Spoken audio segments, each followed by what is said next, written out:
Hello everyone and welcome to our channel.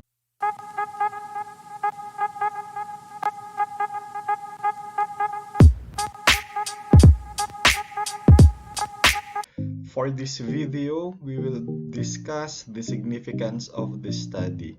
We will focus first on the concept of significance, the criteria of significance, and we will give you writing tips and examples for you to be able to write your significance of this study.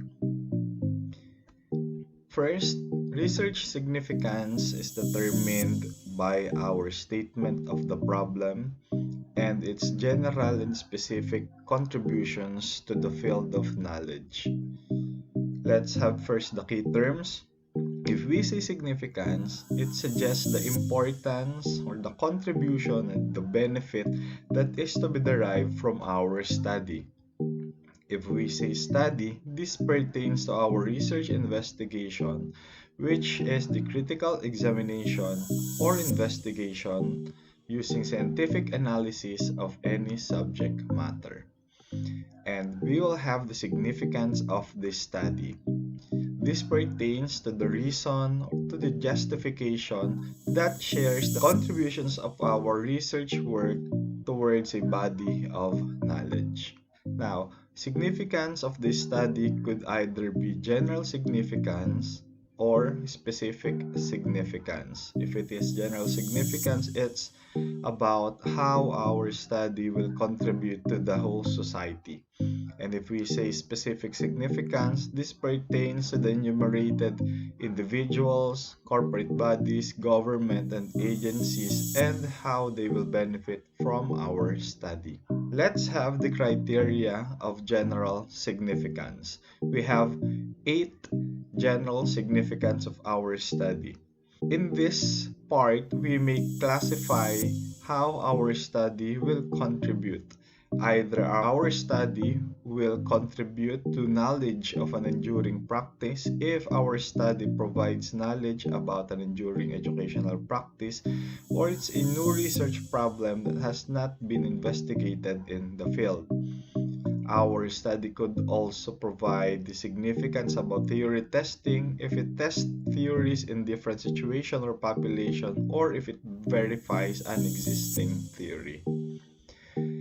Next, our study could have its significance coming from generalizability, especially for quantitative researches, having the following instances, like testing if results is generalizable to different population or practices, enhanced generalizability of result, replicating studies, and involving other variables. Our study could also extend the understanding, especially if our study is a qualitative one. If our study provides an understanding of the phenomena, or if our study provides an image or configuration of reasonable expectation, it is an extension of understanding. Our study could also provide methodological advancement as its significance.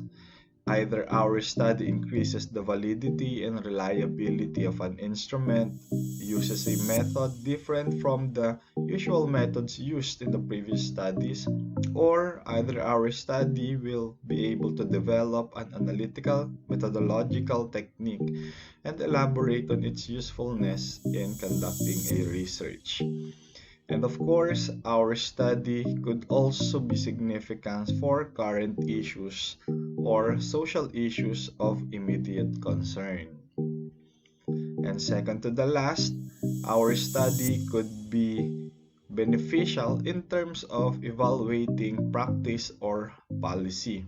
Either our study will evaluate a specific practice or policy for decision makers at a given site or for external groups. Either it will determine the worth of a practice or policy, or our study may supply information for immediate use in site decision making.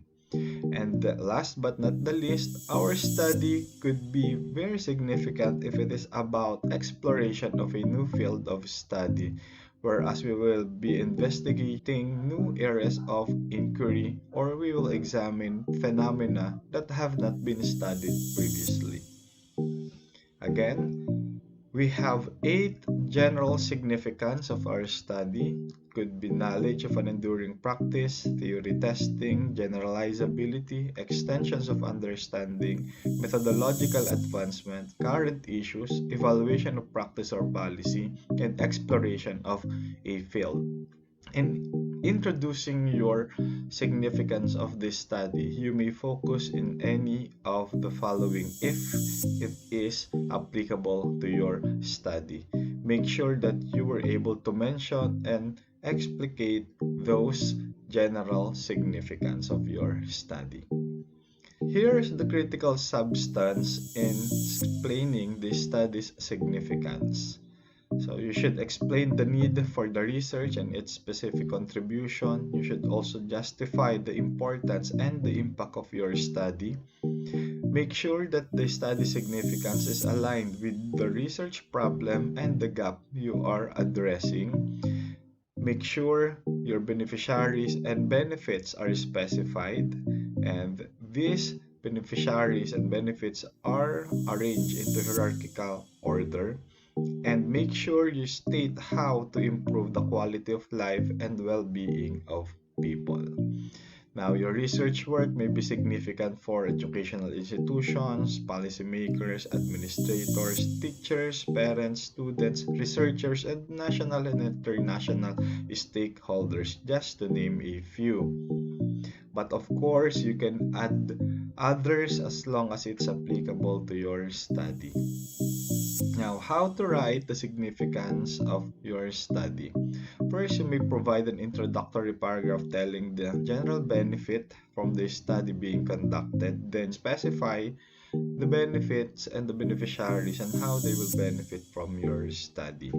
And then you may write in italic case, identifying the individuals or group of individuals as beneficiaries, and in a paragraph form, you tell the ways the mentioned individuals will be able to benefit from either tangible or intangible research product coming from the result of your study.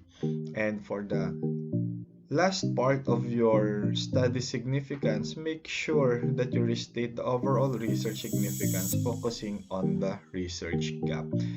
We already have a discussion about the research gap, and I hope you watch it for you to review types of research gap that your study might be addressing. And please take note that efforts must be made to critically explain or describe the specific benefits of the study to each of the identified or listed beneficiary. You may explain how they will be able to benefit from your study. And once again, we hope you learned something about research significance. Happy researching!